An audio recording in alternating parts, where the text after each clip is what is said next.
Do you teach the child to be humble and to live simply? Do you bring this growing child to church for Holy Mass?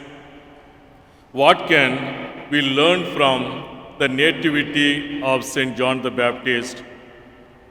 We learn that there is a reward that awaits for parents who are faithful to the will of God.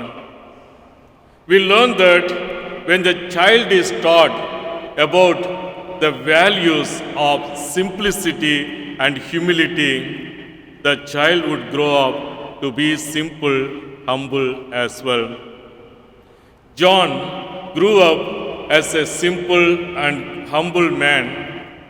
He grew up faithful to God's will for him. We cannot only attribute these virtues of John to God alone. Both Elizabeth and Zechariah, that is his parents, played also an important role in the bringing up him these virtues of humility and simplicity. Zechariah and Elizabeth did not only teach John about simplicity and humility, they spent time with the child, John, and both of them lived humility and simplicity also.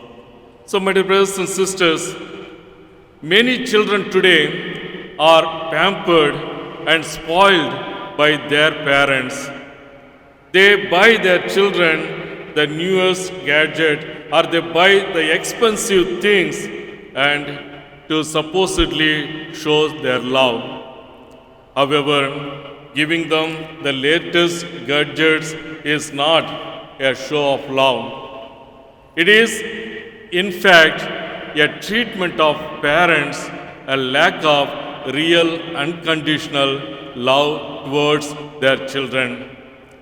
A real and unconditional love is when you spend time with your children and you don't count the cost of the time that you spend with them.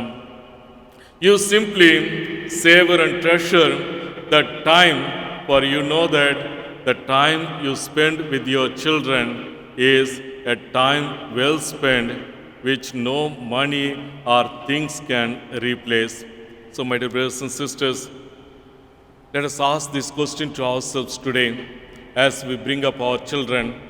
Do we still bond our children by giving them your time? Do we live the virtues of humility and simplicity, and you teach your child how to be humble and simple? If we do this, surely our children will grow like St. John the Baptist. In the name of the Father, and of the Son, and of the Holy Spirit.